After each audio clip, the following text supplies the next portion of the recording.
On a summer night in 1964, Frank Sinatra was pulled out of a hotel bar in a small Spanish village and locked in a police cell until the morning. The village was Torremolinos. In those same years, its beaches belonged to Ava Gardner and Marlon Brando, and Brigitte Bardot lay topless on its sand, while a dictator looked the other way. It was the most glamorous stretch of coast in Europe, and the favourite escape of a generation of Britons.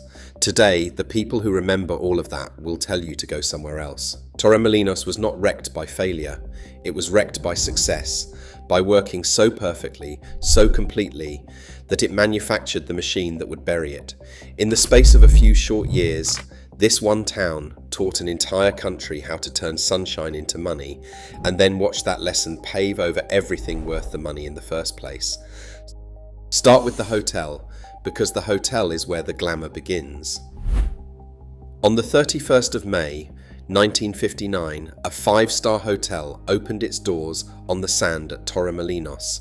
It was called the Pez Espada, the swordfish, and when the plans were first drawn up, the local fishermen laughed, because the idea of a luxury hotel rising out of their poor little village seemed like a joke told by someone who had never been there. Nobody was laughing for long. The Pez Espada was the first grand hotel on the whole coast, and it worked like a magnet dropped into iron filings. In the 6 years before it opened, 6 hotels had appeared in Torremolinos. In the 6 years after, more than 50 went up. Inside, the hotel kept a golden book, and the manager guarded it in his office like a relic. The pages read like the cast list of a decade. Ava Gardner drank in the bar. Orson Welles passed through. Marlon Brando, Anthony Quinn, the crooners and the starlets and the minor royals. All of them came to lie in the sun on what the magazines were calling the new Côte d'Azur. And Brigitte Bardot, the most photographed woman alive, sunbathed on the beach with nothing on top, in a Catholic country ruled by a general who jailed people for far less. That single image captured exactly what Torremolinos had become. It was a hole cut in the fabric of Franco's Spain, a place where the ordinary rules simply did not apply, and the beautiful people of the world poured through the hole to feel the sun on their skin. Now hold that picture, the movie stars and the topless film icon and the Swordfish Hotel, and go back only a few years, because the speed of what happened here is the first thing that should stop you. Before any of it, Torremolinos was almost nothing. A cluster of whitewashed houses above a beach, a fishing quarter called La Carihuela, where the men swapped their boats for grills and fried the day's catch on the sand. The town's very name comes from a watchtower, the Torre de los Molinos, the Tower of the Mills, because for centuries the streams running down to the sea had turned flour mills, and that was the local industry, flour and fish, and not much else. It belonged to the city of Malaga, a poor relation a few miles down the coast, and for most of its life, the wider world had no reason to know it existed. People had lived off this shore for a very long time, quietly and without fame. The Romans had built fish salting factories along the coast here, curing and packing the catch 2,000 years ago. Long after them came the Arab fishermen of La Carihuela, and then generations of Spaniards who fried their sardines on the sand and turned their little mills and asked nothing of the century they lived in. The people who grew up there in the 1950s remember a place of churros bought hot from a street vendor who fished them out of a drum of oil, a single main square, a few dozen foreign residents, and a poverty so ordinary that nobody thought to complain about it. There was a strange boat-shaped little commercial building called El Bazar Aladino, put up by an architect in 1953, and for years that curiosity was about the most modern thing in town. This was the raw material. A poor, pretty, forgotten fishing village sitting on a beach that would soon be worth more than gold. The rich had brushed past it once or twice without stopping. In the 50s, the French had invented what they called the Petit Tour, a long and uncomfortable overland journey by train down to Malaga and along the coast toward Gibraltar and Morocco. And a few wealthy Americans, tipped off by the celebrity press, came to look at the emplace they had heard about. But it was 2 full days of travel from anywhere that mattered, and that distance was a wall.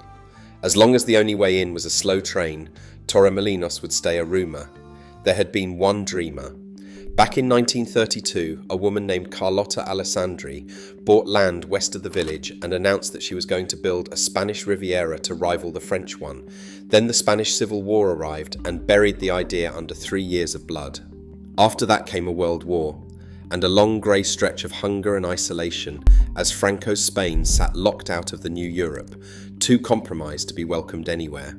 If you had stood on the beach at Torremolinos in 1950 and predicted that within 15 years it would be the playground of Hollywood, they would have thought you were mad. And then the dictator did the one thing that changed the coast forever. He needed money. By the end of the 1950s, Franco's economy was on its knees, and a group of technocrats convinced him that the fastest hard currency in the world was lying on Spain's own empty beaches. So in 1959, the regime abolished entry visas for tourists and devalued the peseta, which made the whole country suddenly cheap for anyone arriving with pounds or marks or francs in their pocket. Then they gave it a slogan. Spain is different, dreamed up by Franco's tourism minister, Manuel Fraga, and plastered across Europe. It was propaganda dressed as a holiday advert, an invitation to a warm, cheap, sunlit country conveniently detached from the troubles of the modern world, and it worked beyond anyone's imagination. But a slogan cannot move bodies across a continent. For that, you needed the aeroplane, and here the timing was almost supernatural. In those exact years, Boeing was selling its new jet airliner, the 707, to the airlines of Europe, and a jet needs a long runway. Malaga built one, more than 3,000 metres of concrete laid down to receive the machines that would carry the tourists in. On the 21st of January 1962, a jet made a test landing there, a rehearsal for the direct flights that were coming. From that runway, it was a 15-minute drive to the beach at Torremolinos. The village that had been 2 hard days from anywhere was now a couple of hours from a British living room, and then somebody worked out how to sell the whole thing in one box. The idea had been born a decade earlier, in 1949, when a young man named Vladimir Rates took 32 people to Corsica on a rickety plane, put them up in tents, fed them full board, and charged them about £32 for the lot. He called his company Horizon, and he had invented the modern package holiday. Flight, transfer, hotel, meals, all of it prepaid, all of it arranged, so that a factory worker from Manchester who had never left England could hand over a week's wages and step off a plane into the Mediterranean sun. Through the 1960s, British foreign travel doubled to 5 million people a year, and names like Thompson and Clarkson's became household words. And the place they were selling, more than almost anywhere, was the Costa del Sol. The operators fought a brutal war on price, and they fought it on the backs of the Spanish hoteliers, squeezing them to offer more comfort for less money, season after season, because the operators could promise something a small hotel owner craved more than anything: a full building all summer long. Then, in 1971, a rule that had held the whole market back was swept away. Until then, it had been forbidden to sell a package holiday for less than the price of a plane return airfare. Once that rule was gone, the price of a week in the sun collapsed, and holidays that would once have seemed impossible went on sale to people who had never imagined leaving their own country. The cheapness that would come to define the coast, and eventually to damn it, was written into the rules from the start. Look at what the numbers did to Spain in a single generation. In 1960, around 4 million foreign tourists came. By 1967, 18 million. By 1975, the year Franco died, 30 million, a number close to the population of the entire country. An old, poor, closed-off dictatorship had reinvented itself in 15 years as the beach of Europe, and the town that showed everyone how it was done, the first resort, the proof that the whole mad idea could work, was Torremolinos. For a while it was paradise, and it was more than a beach. This is the part that gets lost in the postcards. Because at its peak in the middle 60s, the glamour was only half of the story. Torremolinos was also free in a way that was almost impossible anywhere else in Spain. Artists came and writers, and then the young ones, the hitchhikers and the dropouts and the draft dodgers, the first backpackers of the flower power years, drawn to a place where you could be anything and nobody in authority seemed to care. Under a Catholic dictatorship that punished sex and difference with prison, this one small town ran on tolerance because the regime had made a quiet calculation. Tourists brought foreign currency, and foreign currency was worth more to Franco than his own morality. So in Torremolinos, the authorities looked away. The freedom here ran deeper and older than most people realise. It is said that the first topless sunbathing ever documented in Spain happened on this coast back in 1930, decades before Bardot, when Gala Dali is supposed to have shed her top on the sand. By the 60s, the town had a round-the-clock rhythm no other Spanish resort could match, bars that poured drinks until 4 in the morning, and beach bars that opened at 5 for the returning fishermen, so that the night in Torremolinos never fully closed. Marijuana and later harder drugs moved openly through the young crowd. You could stand in the street and never guess that a right-wing dictator held the rest of the country in an iron grip, because here the air smelled of the sea and of something the rest of Spain was forbidden. It was this Torremolinos, drenched in sun and permission, that would seduce a generation of writers into trying to capture it. Nowhere shows that better than a small L-shaped alley called Passage Begona. It opened up inside a new building in 1962, and over the next decade it filled with something Spain had nowhere else, an open, cosmopolitan gay scene, some 50 bars and clubs packed into one short passage. It became famous across Europe. Locals will tell you that John Lennon and the Beatles' manager Brian Epstein sat on its terraces, that Grace Jones passed through, that the Spanish film star Sara Montiel was a regular. In a country where homosexuality could get you 3 years in prison, Passage Begona was an act of collective defiance the state chose not to see. Torremolinos, the town that had shown Spain how to sell the sun, was quietly showing it how to be free. And it was in this Torremolinos, glittering and loose and self-assured, that the Sinatra night happened. He was on the coast filming, and the story goes that he went to the Pez Espada, and a journalist from Madrid, with a taste for dirty tricks, planted a young woman near his table. She kissed him for the cameras, he pushed her away, she threw her drink in his face, and the whole thing collapsed into a brawl that ended with the most famous singer in the world spending a night in the local cells before the fine was paid and the scandal photographed. It hardly dented him at all. But think about what it says about the place. Frank Sinatra could be arrested in Torremolinos, and it barely made a mark, because Torremolinos in those years was exactly the kind of town where a legend brawling in a hotel bar was just another Tuesday. That was the peak. Remember it, because everything after this is the fall.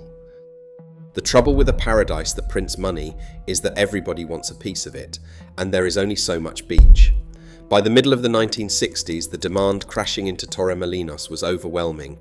The stars had proven it was desirable, the package operators had proven the crowds would come, and now those crowds needed somewhere to sleep. Thousands upon thousands of them, every summer, more each year. And this is where the beautiful thing began to eat itself. Because the town did not answer that demand with care, it answered with concrete. Spanish speculators and developers, licensed by a regime that was hungry for building and blind to almost everything else, began to throw up towers along the shore as fast as cement could be poured. The elegant villas of the Montemar district, the graceful old houses that had helped make the place lovely, were bought and knocked down one after another, and blocks went up in their place. A development called La Nogalera arrived, 6 8-story towers with concrete walkways strung between them. Then came something far bigger, the Playamar complex, 54,000 square meters of it, 21 towers of 15 and 16 stories marching along the front. Even at the time, people objected that it changed the face of the town completely. The skyline that had once been low and white and Andalusian filled up with grey slabs, and the beach that Bardot had lain on now sat in the shadow of a wall of balconies. And it kept going. There was Conjunto Eurosol in 1963, and then, into the early 70s, a cluster called Las Tres Torres, the Three Towers, rising in 1971. That same year, a heavy concrete castle was planted on the headland above the town, a mock fortress called the Castillo de Santa Clara, and even the guidebooks admitted it changed the skyline for the worse. Meanwhile, the cameras were still coming. In 1969, the film Hard Contract was shot here with James Coburn and Lee Remick, one of a run of pictures that used the town as a backdrop of sun and sex and easy living, selling an image of Torremolinos to the world at the very moment that image was being poured over in cement. The advertisement and the demolition were happening in the same frame. This is the cruel machinery at the centre of the whole story. The glamour created the demand required the concrete, and the concrete destroyed the glamour. Every tower that went up to house the people who had come for the beauty of Torremolinos removed a little more of the beauty they had come for. The town was quite literally paving over the thing it was selling, and it could not stop, because stopping meant turning away money, and nobody in that gold rush was willing to turn away money. And then, as the concrete was rising, the state came for the town's soul. On the night of the 25th of June, 1971, the police sealed off Passage Begona. Every exit to the little alley was blocked, and what followed has been called the Spanish Stonewall. Officers moved through the bars and rounded people up, many of them tourists, and the numbers that come down to us vary. More than 100 arrested. Some accounts say as many as 300 identified across the night. 23 businesses were shut down, several forever. Foreigners were deported. Confessions were coerced, and the charges followed people onto their permanent records. In a few hours, the freest square of ground in Spain was emptied and silenced, and the open, defiant, cosmopolitan heart of Torremolinos stopped beating. Hold the terrible symmetry of that year in your mind. Because in that very same 1971, a Pulitzer-winning American novelist named James Mishina published a huge, sprawling book called The Drifters, and he had set its opening in Torremolinos, where he had gone to live among the young wanderers of the age. It shot to the top of the American bestseller lists and put the name of the town in front of millions of readers as a byword for freedom and sun and the restless spirit of a generation. So at the exact moment Torremolinos became a global symbol of liberty on the printed page, the real Torremolinos was watching that liberty get arrested in the street. The image was going worldwide, just as the thing itself was being killed. That is the double death at the centre of this story. The body of the town, the low, white, beautiful village, was being buried under concrete. The soul of the town, the freedom that had made it more than a beach, was being raided out of existence. And the two happened together, in the same handful of years, driven by the same forces, a regime that wanted the tourists' money, but not their morals, and a market that wanted the sunshine, but would trample anything to get at it cheaply. Now, if you are enjoying this story of how a paradise ate itself, take 1 second to subscribe, because this channel lives on these rise and fall histories, and I would hate for you to miss the next one. Because the strangest turn in the whole tale is still coming, and it is not that Torremolinos fell, it is where everything it lost went next. What came after the peak was not a crash, it was something slower and, in a way, sadder, a long, grinding slide that took decades. Once the concrete was up and the raid was done, Torremolinos began to lose the very people who had built its name. The jet set went first. The film stars and the aristocrats did not want to lie in the shadow of a tower block surrounded by package tourists, so they simply moved down the coast to Marbella. And here is the irony that finishes the story. Marbella had watched what happened to Torremolinos, and it made the opposite choice. The story goes that when Marbella's fate was in the balance, the decision was taken to ban the skyscrapers entirely, to freeze the town low and horizontal, all villas and gated estates and quiet luxury. They called it the Marbella model, and it survives to this day. Marbella stayed rich by refusing to become Torremolinos. Torremolinos had shown the whole coast how to get rich, and its reward was to become the warning that everyone else learned from. The cruelty of it was that the glamour did not vanish from Spain. It just moved 15 miles down the road and refused to look back.